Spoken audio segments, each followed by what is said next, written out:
Hey, beautiful people. Welcome to another episode of the Montpelier Happy Hour here on WVEW 107.7 LP Brattleboro, your community radio station.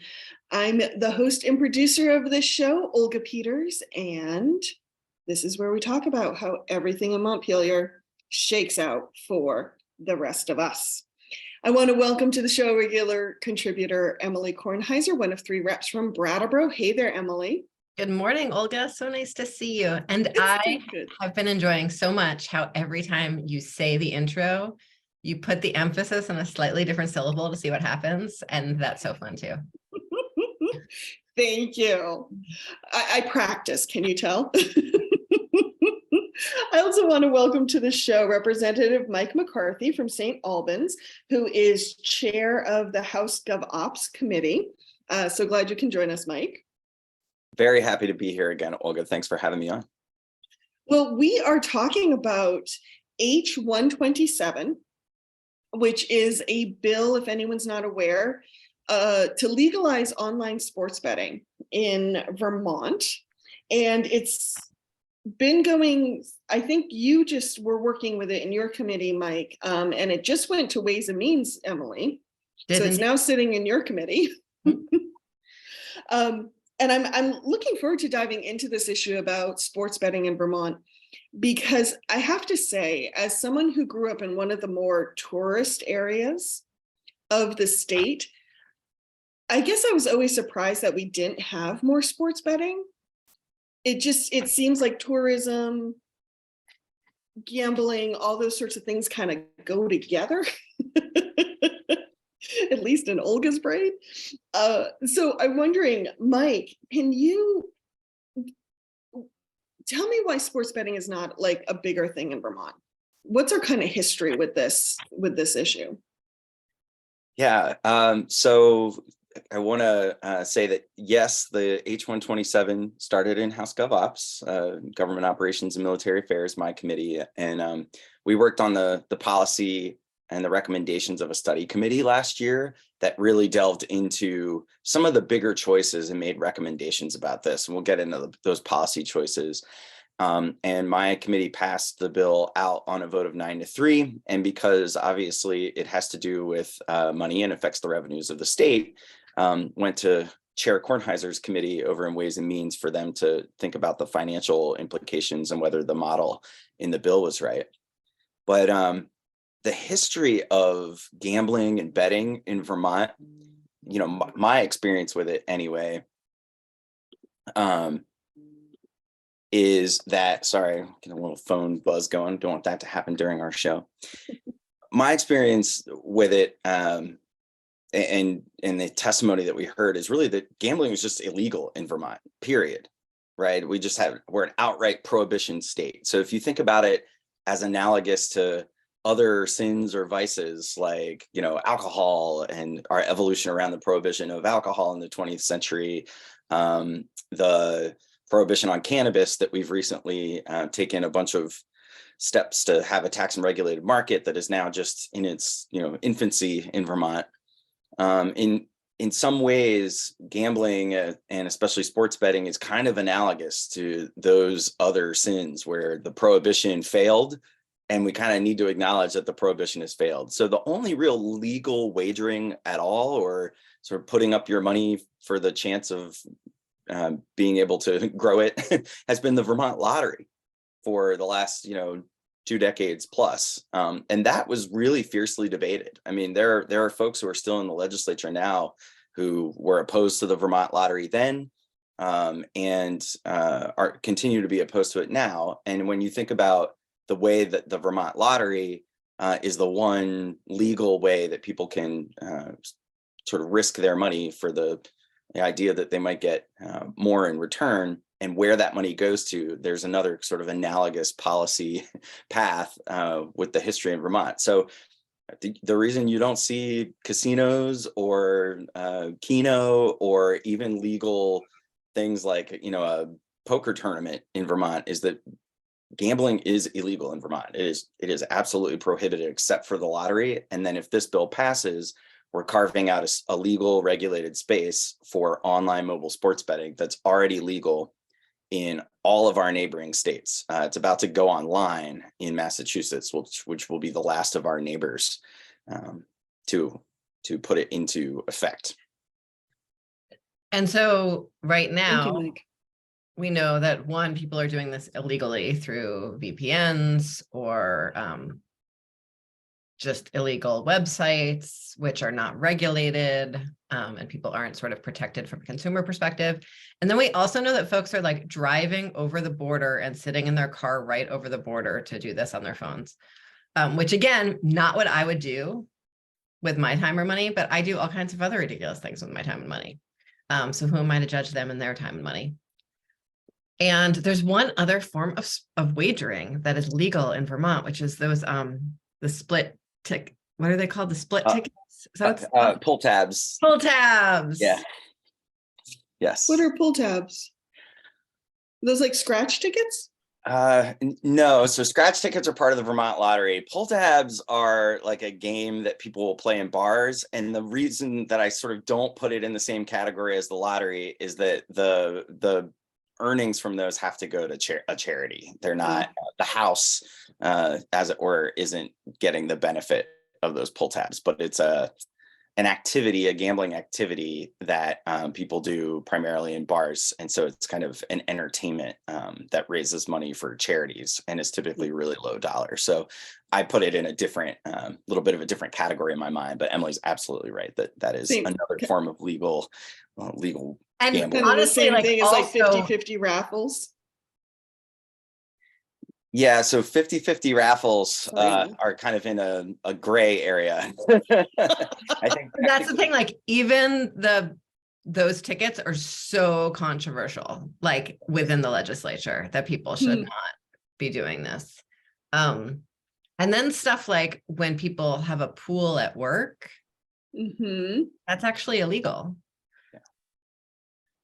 So our relationship with gambling and the law is one where we have a lot of sort of willfully looking the other way and not enforcing the laws that are on the books, which some people are comfortable with that and in that space. But the online sports betting has gotten to a place where there are so many Vermonters exposing themselves to financial risk, cybersecurity and identity theft risk.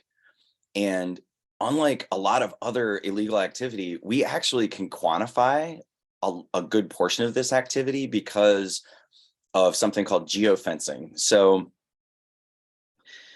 to get at some of the history of this further, a few years back, I'd say a decade or more ago, we saw a rise in sites for daily fantasy sports leagues, where people could say, I'm not wagering on the sports outcome, but I'm getting together with some of my friends and I'm choosing a sort of hypothetical football team, let's say, and based on the statistics of each of the individual players that might be on many different actual real life teams, I will either beat my friends or they'll beat me, and we'll win, a certain predetermined portion based on our final outcome at the end of the season of the pool that we've put together. And that was ruled by the courts to be a game of skill, not actual wagering, where you're betting against the house and it's just a game of chance. So because that was ruled a game of skill, it was legalized, it essentially was de facto legal. And people have been doing daily fantasy sports on the same platforms that are major sports betting operators in many neighboring states. So that's really important for Vermonters to know, is that companies with brands like DraftKings and FanDuel are kind of some of the bigger players in this market. They started out as these fantasy sports league operators, and it has evolved because of a case that the state of New Jersey brought to the Supreme Court that essentially blew the doors open and said that sports wagering inside of a state would be legal. And so it's this inside of an individual state where it can't cross state lines, but a state can on its own have its own little sports betting market. has led to these platforms working with third-party operators, like a company we heard testimony from called GeoComply that does this for New York. So they're the provider that essentially is responsible for when people get on their laptop or their smartphone, however, whatever device they're using to use the application, and they go on the sports betting site or the application, it uses their internet identity to geolocate them, right? So it uses the information from their device to say, oh yes, you are actually in New York, you can legally bet here. Or if somebody's on a New York app and they're in Vermont, it will disallow them from placing any bets. So that geofencing has created the ability for them to say, hey, in a certain amount of period, we've seen that. They told us that in a 6-month period from September to February of this year, they saw almost 140,000 attempts to place bets in Vermont on legal sites in New York from 16,800 separate accounts. So what does that mean? That means that thousands of Vermonters are downloading those apps and trying to place bets.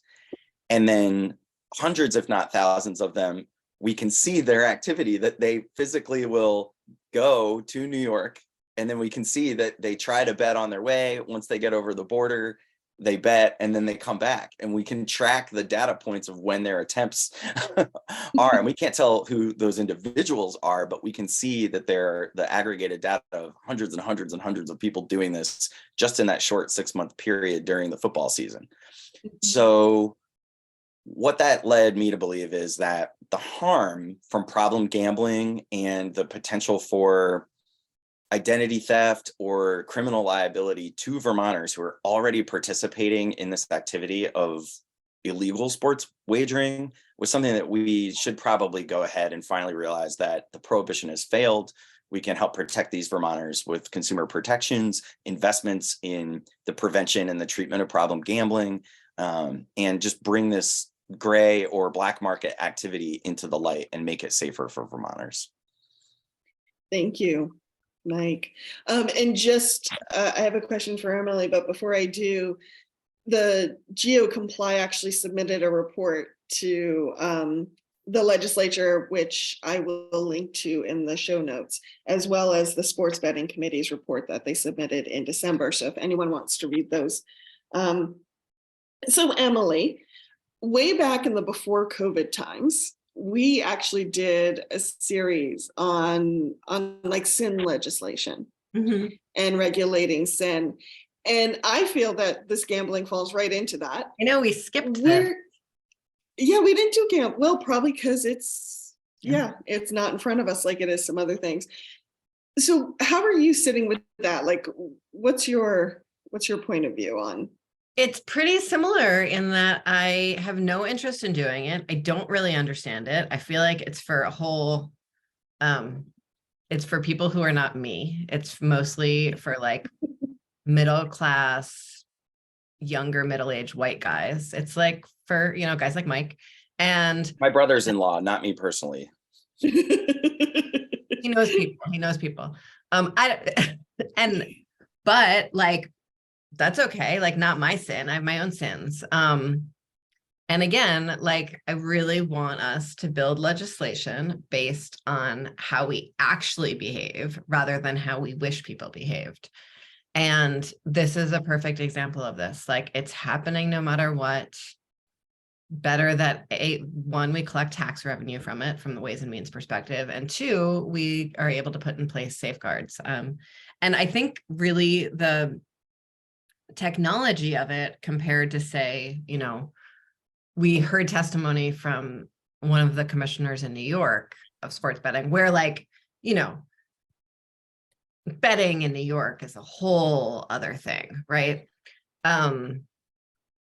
And he was saying, with the technology on the regulated platform, you can just shut someone off when they go sort of beyond their bank account, beyond their means. You can put a limit on how much you want to bet that's fenced off, that you can't change your mind on later. There's like all of these sort of security protections you can put on your own device for yourself, and some that we would likely are going to mandate the platform make available for people. And the guy from New York was like, and that's really different than like someone coming to your house to break your kneecaps. And I was like, yeah, it is. That's true. And so similar to just, like we want to make sure that if people are buying drugs, we know people are going to buy drugs, they're safe drugs or safer drugs, and that people are using them in a safe environment. You know what the ingredients are anyways. Yeah, exactly. Yeah. And that, if people are interested in selling, their labor in a certain way, whether that be sex work or waiting tables, that they're safe in doing that, that they have the protections of the law in doing that. I'm all in on the sports wagering. We call it sports wagering in the legislature instead of sports betting, which I find fairly amusing. I don't really know what the difference between the two words are. It's like trying to start saying cannabis instead of weed or flower instead of bud, but it's just like, it's the same thing. Everyone's doing this anyway. Let's all sort of, get over ourselves to some degree and make sure that people are doing it safely. Thank you. Well, this subject also makes me smile. I wish I had found it. I took a photo when I was still living in London, because I don't know about all of UK, but at least in London, there are bookmaker shops, like legal bookmaker shops. And many of them would put in their window, like the top wagers that they were taking for that week. And some of them you would expect, like who's going to win this weekend's football game, and taking odds. But the photo I took, I think it was during Royal Ascot. I don't remember, but like wagers on what color dress so-and-so was going to wear and who was going to show up to the event. I can get in on that. And it was brilliant. I'm like, oh my gosh, they have evolved for making bets in the UK way beyond we have been making bets on anything. And it just amused me. I wish I could find that photo, but it also made me think about this concept of regulating and keeping things in the light and keeping things safer with consumer protections. Are there certain consumer protections that we really want to make sure are in place? That is such a good question.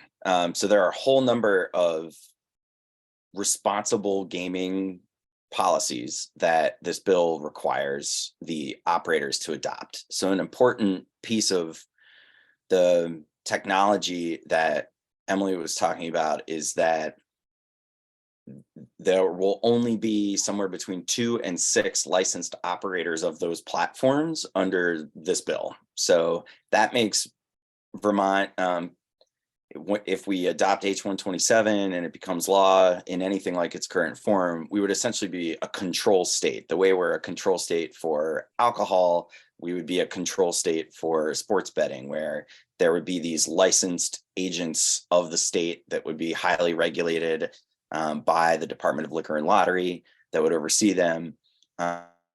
And they have to, in order to do business in Vermont, follow these responsible gambling and consumer protection norms. And there are a whole number of them. The ability, like Emily was talking about, having the consumer be able to place daily, monthly, and annual limits on the amount that they can bet, and that those things can't be changed in a short period of time. So if you basically say, my daily limit for putting money into my wagering account is $500, and you want to raise that, it actually, on most of the platforms, has to have a minimum of 24 hours before that goes into effect. So there's kind of this cooling off period where you can't just, while you're on the phone, just up the amount of money that you're betting and sort of, bet your whole mortgage payment away, right?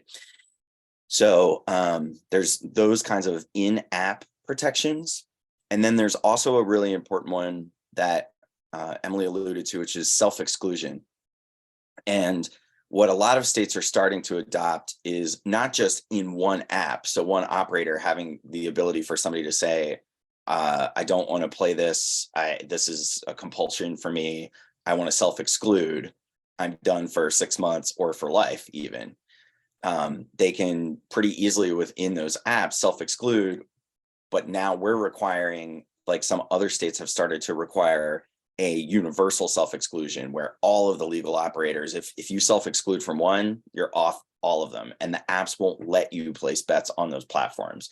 So the technology does allow for people to kind of regulate their own behavior, and provide some safeguards and reminders about, you've been on the platform for this long and you're getting close to the limit that you've placed for yourself. And then those kind of hard limits on the ability to exceed, and for you to be able as a Vermonter to say, I have a problem with this, like, I just don't want to participate it anymore, and remove that temptation to go on and bet. That's all part of the bill. And those kind of protections were really crucial to us being able to get support in my committee for that.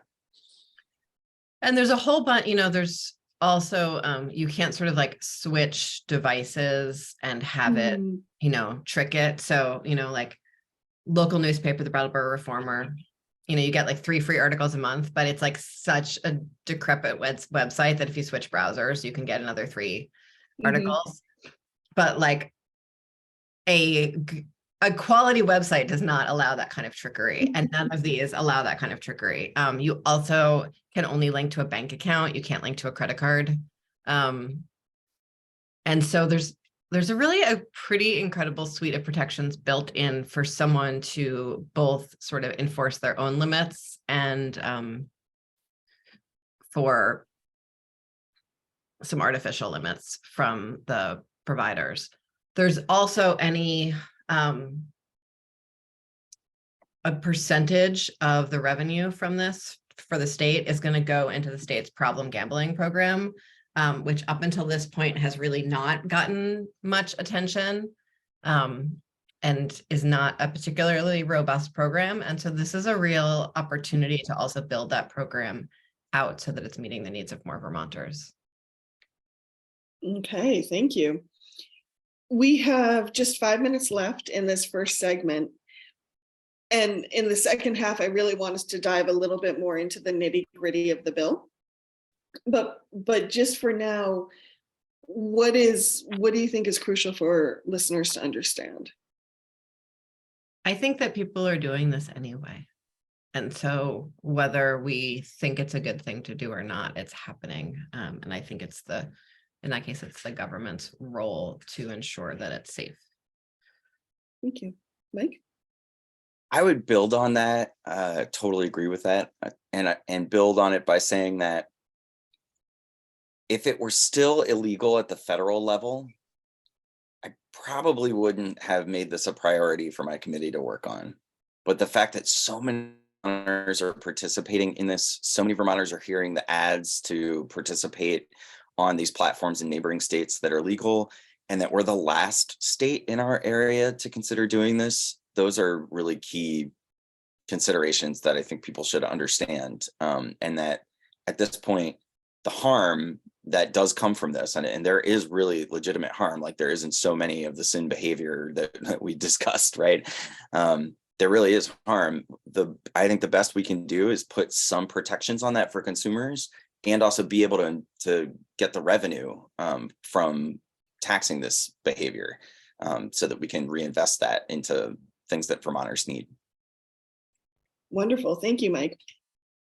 The Montpelier Happy Hour on WVEW 107.7 LP Brattleboro will return right after we hear from some of our underwriters. So stay tuned. I actually had a stress dream the other night where I could. Welcome back to the second half of the Montpelier Happy Hour here on WVEW 107.7 LP Brattleboro, your community radio station. If you're just joining us, I'm talking with Representative Emily Kornheiser as well as Representative Mike McCarthy. We're talking about sports betting in Vermont. And Emily, what do we remind folks of? The views and opinions expressed here on the Montpelier Happy Hour are those of the host and the guests respectively, and not the station, nor the channel, nor their employers, nor friends. Thank you.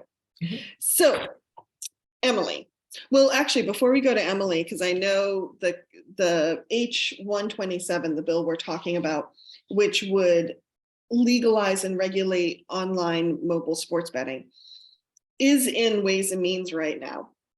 But before we jump to you, Mike, there was a report that came out in December, just the end of December, on sports betting and made recommendations.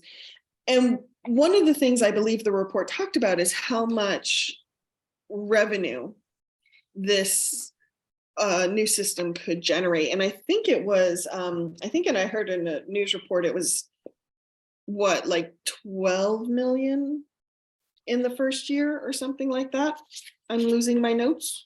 Yeah, so I would say that the net revenue to the state in the model that we are seeming to go down the path, and Representative Kornheiser should really talk about how she's teeing up that conversation in Ways and Means, because I tried to kind of keep that conversation a little bit vague, because my committee's jurisdiction is about the policy and the administration, and the mechanics of the money, I think, is much more in the policy world of Ways and Means. So we basically, the policy recommendation that feeds into this from the Sports Betting Study Committee. So even though the act is called sports wagering, the Sports Betting Study Committee met last fall, and in December, you were right, their report came out, and it compared the whole spectrum of how other states have been implementing sports wagering, sports betting, and the marketplaces they set up and how the revenue was impacted by that. And I would say that there's essentially the two extremes are to have very low operators and a whole lot of regulation. So that's like Washington, D.C., one state-run. The other extreme is a state like Tennessee that just gave licenses basically to anybody, like super low qualifications, lots of competition. And so you can certainly get more revenue by having a high tax rate and a lot of competition. You can get not very much revenue by having very little competition, which leaves a lot of the activity still on the illegal market. So it's like if you're trying to bring the activity of the betting into the legal market, you've got to have the places to go, the kinds of operators that people who want to place bets can get the lines, that the actual opportunities to bet that they want. So if they want to bet on particular sports, for instance, or particular activities, they need to be available to them, and they need to be reliable.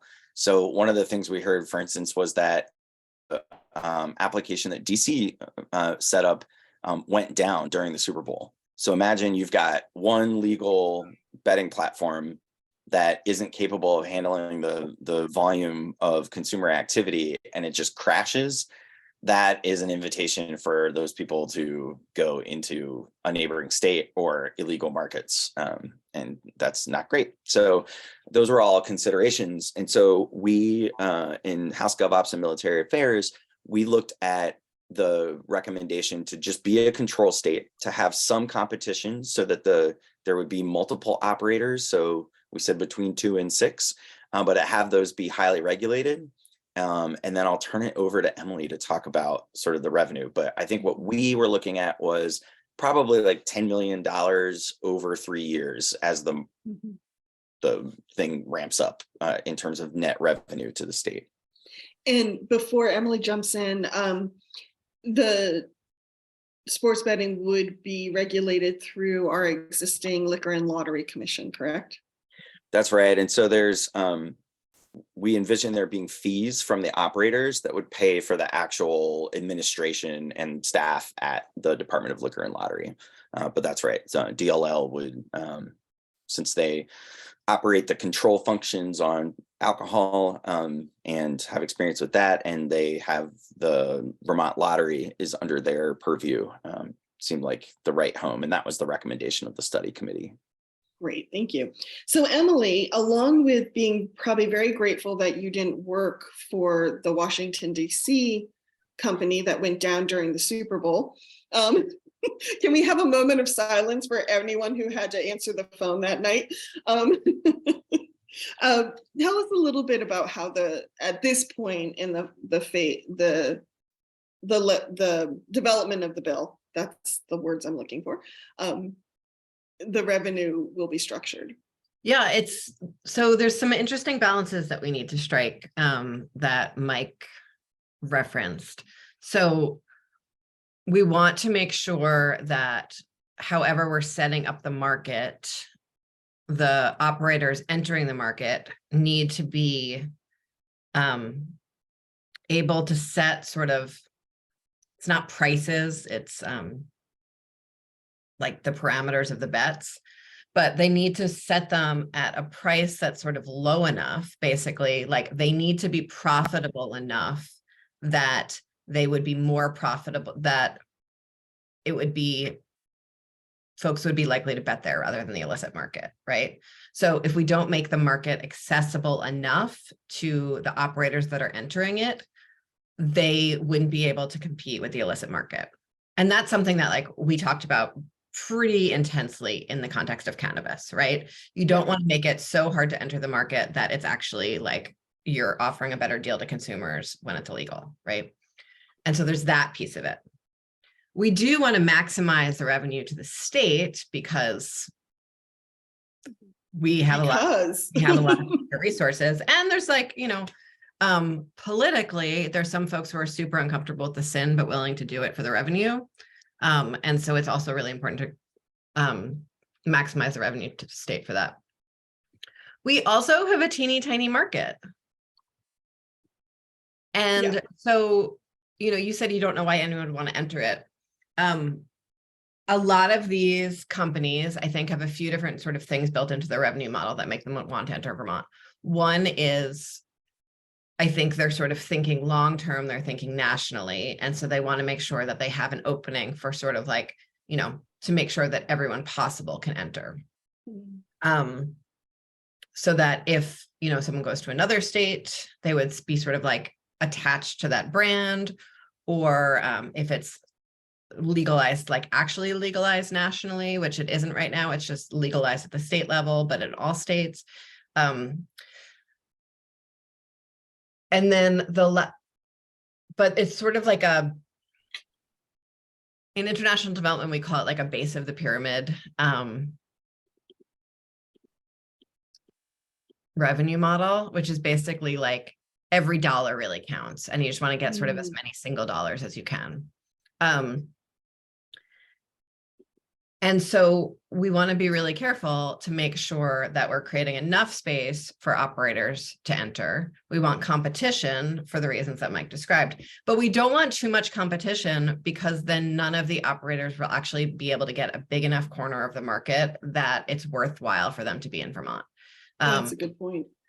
And sort of different than cannabis, we're not looking at like promoting and sustaining a local market for this. Like, this is like, you know, multinational corporate levels of technology that are needed to do this well. So this is not something that like we want to create like a Vermont-led startup industry on, which also creates sort of a different pricing model, because the technology needed to do this well and to do it safely is just sort of like beyond the reach of someone in their garage. And so what's interesting is that states are doing this in really different ways. So we want to make sure that we want to make sure we have more than one license for the competition. We don't want to have a lot of licenses because, again, then there would be too much competition and no one would be able to be profitable. And interestingly, as part of that sort of negotiation, rather than setting up a specific tax on this, we set it up as a revenue share, which is very I thought that was interesting. Yeah, but a tax is selected in statute, and a revenue share is sort of negotiated contractually with the operators. And we're doing that in order to essentially like maximize the tax.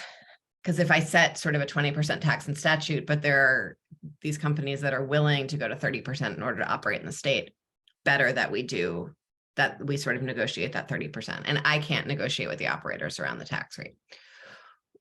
what is also really interesting about this, and is there was this incredible expose by the New York Times this fall. And I think like mostly the New York Times is like sort of has been slowly drifting, or perhaps I've become more aware of. It's just like basically like a lot of liberal claptrap most of the time these days. But like just like not the depth of reporting is not there the way it used to be, because I think people don't have time to do it with like the, you know, you're looking for clicks. I think we have a lot of journalists that are forced into position to be looking for clicks. But this was sort of like ProPublica level deep dive journalism this fall. And it was a series of nested articles looking at state level sports wagering regulation and how the sports wagering industry had basically like totally gotten a lock on sports wagering and like was just sort of like lobbying state legislators to not protect their constituents or the revenue of their states.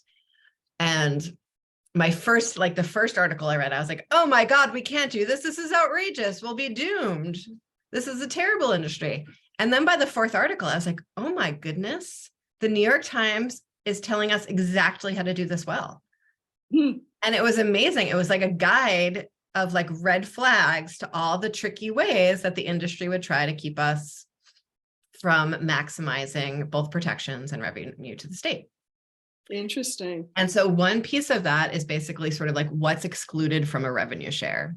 So when we tax a corporation, there's so many things, mostly because of national tax law, but also state level tax law, that are excluded from what's considered revenue, right? Like you get to write off the wages you pay to people, and you get to write off the advertising that you do, and you get to write off all of these things, right? You tax on net, not on gross. And that gap between a net and gross is like the most frustrating thing about creating good corporate tax policy. I'm sure everyone else has like the most frustrating thing about corporate tax policy. I'm just kidding. Yes, Mike, do you have one? But that's it. That's the one. But in the context of this revenue sharing thing, it's really interesting. So we revenue share based on gross. Oh. And we are like, you know, there's requests to exclude like promotional deals and all these things. And just no, we are. And so anything that the corporations are putting in to their promotion, to their business operating model, that all comes out of sort of their side of the gross. Wow. Oh, that's interesting. It's pretty cool. It's everything after the winnings are paid out and the federal excise taxes are paid. What's hilarious about this kind of betting being technically illegal at the federal level is that there's actually an excise tax on the activity. So it's like for tax purposes, it's taxable, but it's actually, you know, the Supreme Court decision was illegal. So that's another little quirk in the tax policy. But yeah, Emily's right. I mean, they're going to have to do whatever administrative activities and expenses to run the platforms out of their part of the split in the revenue share. Because essentially they're negotiating a license to operate. And this is sort of the parameters of the license to operate. Whereas for other companies, we're not offering them sort of a license to operate in Vermont. They have a right to operate, you know, like just like a random corporate, like Amazon, right? We're not offering them a license to operate. They just naturally have a license to operate, and we have a right to tax them. But this is sort of a negotiated license to operate. Okay. Interesting. Yeah, I guess, you know, when I was reading through some of the news coverage and also I wasn't able to get through the whole sports betting committee's report, but I was wondering, you know, why companies would even want to do a revenue share with the state. So thank you for talking about kind of like national, like what their national focus might be and that type of thing. They prefer a tax rate. What's that? They prefer a tax rate. Okay. Interesting. And Emily, while this bill is in your committee, kind of like, what stage is it at? Is it ready to move on? What are some other boxes maybe you need to tick before you can do that? We're doing our due diligence work. The bill, when it came to us, Mike talked about sort of the fees that operators pay. So fees are technically supposed to sort of cover the cost of administering something, right? And then taxes or revenue shares are sort of the profit to the state. And so the fees in the original bill were sort of strangely set up that it was sort of the same fee no matter how many operators were negotiated into the state, because there's going to be an open bid process. So we might have 2 operators, we might have 6, depending on how many operators bid for the license to operate, and that the department accepts as being sort of a good deal for the state. And so we're changing the fee structure so that each operator has their own fee that they're subject to pay, because that's just sort of like a good fee discipline. And then we're gonna likely put in a minimum revenue share into the statute. And then there's just like a little bits of cleanup, because whenever a bill leaves a committee, there's always sort of something that legislative council missed. And then the committee just, the committee still has to vote on something, even if there's stuff that's not in their policy purview, because we have to vote on the whole bill. And so we're like digging into the advertising rules a little bit to just make sure that we're all comfortable, that we're protecting Vermonters to the greatest extent possible, and that kind of stuff. Thank you. So, Mike, what have you been hearing from folks, both pro and con, around this bill?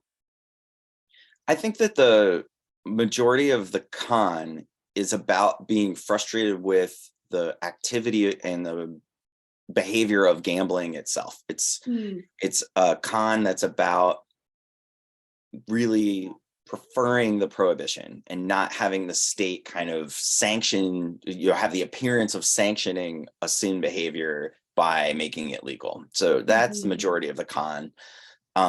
When we recognize, Emily and I have talked about this throughout the show, that the prohibition has just failed. I mean, this activity is happening. Vermonters are doing it in really unsafe ways on, out of country websites where who knows if their money is actually going to be paid out accurately on the odds, if their, financial information is going to end up on the dark web, all of that stuff.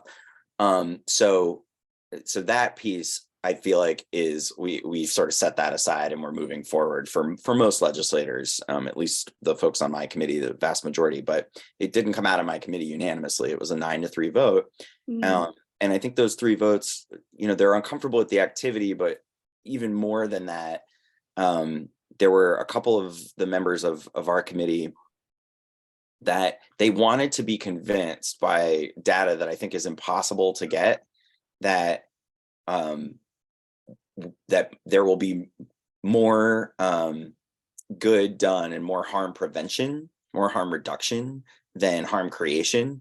And it's just very, very difficult to know exactly what the consequences will be.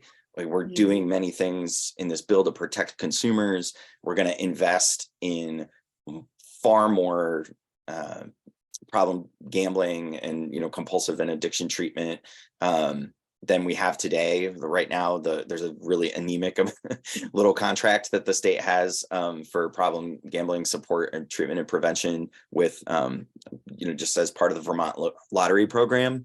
So all of those things, for me, have convinced me that we've done more harm reduction than harm creation. But there is the real threat that by having this be legal, that there will be more people who wouldn't have otherwise done this that will get into it and will, lose money, come to financial harm, et cetera. But I think on balance, it's still worth doing. And that's really the main thing, is that there's just so much of this activity happening now. We're not capturing the revenue. We're not protecting Vermonters, that on balance, it's really time for us to get this into the legal and regulated space. And sorry, Emily, we should probably note that there's a limit. You have to be 21 or older to access these sites. And there has been conversations around advertising and being aimed towards children, I think, are 2 other conversations that have happened. Yeah, you have to be 21 or older. Advertising can't be aimed at children. And actually also advertising can't be sort of around within colleges, like sort of focused on colleges. And you cannot gamble on the wagers can't be focused on Vermont-based sports unless they're part of a national tournament, which I also thought was sort of wild. Okay. Yeah, Thank you. can't bet on individual Catamounts games, but if they're playing in the NCAA, that's an exception, because that, again, that's about that balance between, do you want to sort of prohibit something you don't like, or are you trying to get betting that is definitely happening? Like the NCAA basketball tournament is one of the most bet on things, and so we want to make sure that popular thing is actually part of the regulated market, because that behavior is definitely happening. So that hence that policy choice. Thank you. I cut you off, Emily, earlier. I'm sorry. Oh, I think, there's a bunch of areas around sort of revenue and sin that get really, really uncomfortable. So, we have these massive tobacco taxes, right? That are designed quite explicitly to prevent tobacco use, but the state profits from that tobacco use, and we are dependent on that revenue, right? And we do that in a whole wide variety of places. And so we're creating revenue sources that we are hoping will be reduced long-term, essentially. And that's uncomfortable, I think, for a lot of people. There's also there's sort of different pieces of sort of like sin taxes versus legalizing and regulating sin, right? And so a sin tax is that you are making something so expensive through tax policy that you are hoping no one does it, right? And that's what we do with tobacco. And that's what we do to some degree with alcohol. And people talk about doing that with like gasoline for cars, but like that's what, carbon taxes are sort of sometimes designed hypothetically to do, but like that doesn't make any sense because people need to drive. And so that's why we don't do that, because no one can afford that. But with things like cannabis taxation or lottery taxation, we are sort of just acknowledging that this is going to happen regardless whether or not the state's involved, which is really different from tobacco use, right? Which has like always been sort of like a legal corporate run thing for a long time. And so it's not that we are taxing it to the point where we're hoping no one does it. We're acknowledging that people do it and bringing it into the realm of taxation. So it's a little bit different, but I think people equate the two things and get worried about what that means for state revenue. Okay. Thank you, Emily. Mike, before we head out, what do you think is important for folks to understand at this point, especially folks who might be feeling uncomfortable with the activity of gambling? I think that we've done our best to really limit the way that folks can risk their hard-earned money on gambling with the sports in a way that still pulls it into the light of the regulated market. This is not going to lead to casinos or any kind of physical gambling. This is just about online and mobile technology that is available in neighboring states. So we're not really changing anything about the way Vermont looks and feels by having this activity be legal.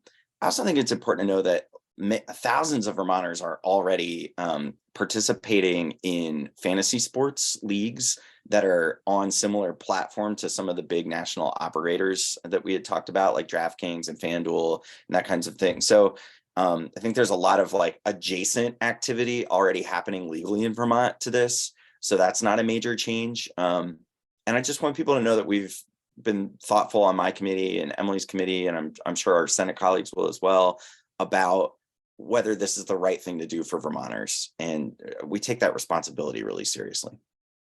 Thank you. Emily, anything you wanted to add or think people should understand right now? Yeah, I think doing this in the context of Vermont that doesn't really have a long history of betting or a strong culture of betting is really, really different, and will be sort of a much more like, people are already doing this. The people who are already doing this are already adjacent to this, will likely continue doing this, but it's not gonna, Vermont's not gonna turn to a casino culture. So when we look at sort of legislation from Nevada, it's just like a totally different conversation there. Or, there's a few states in the South that do this, but only on like riverboat casinos. Like, that's not our vibe. And that's not what's going to happen here, no matter what. Like, this is not this is not about culture change. It's about like making a tweak within like edges of current culture. Thank you. And where will this bill go next once it's been voted out of your committee, Emily? Once it leaves the Ways and Means Committee, because there would be new staff positions in it, it would go to the Appropriations Committee. Wonderful, thank you. That is all the time we have on this week's episode of the Montpelier Happy Hour on WVEW 107.7 LP Brattleboro, your community radio station. Mike, if people want to learn more about you, where can they go? Oh, folks can visit my website, which is ilikemikevt.com, and they can see what's going on officially on the Vermont Legislature's website at the House Government Operations and Military Affairs Committee page. Wonderful. And Emily, if people want to connect with you or learn more about you. Folks can go to emilykornheiser.org and sign up for my newsletter, or find links to my social media and contact information, as well as, again, going to the Vermont Legislature's website. Thank you. And the Montpelier Happy Hour can be found every Friday at 2 p.m. on WVEW, as well as BCTV. We thank you for your work, BCTV, getting us out over the broadcast airwaves. And wherever you find your podcast, you can subscribe to us there as well. Hey, everybody, take care and have a good weekend.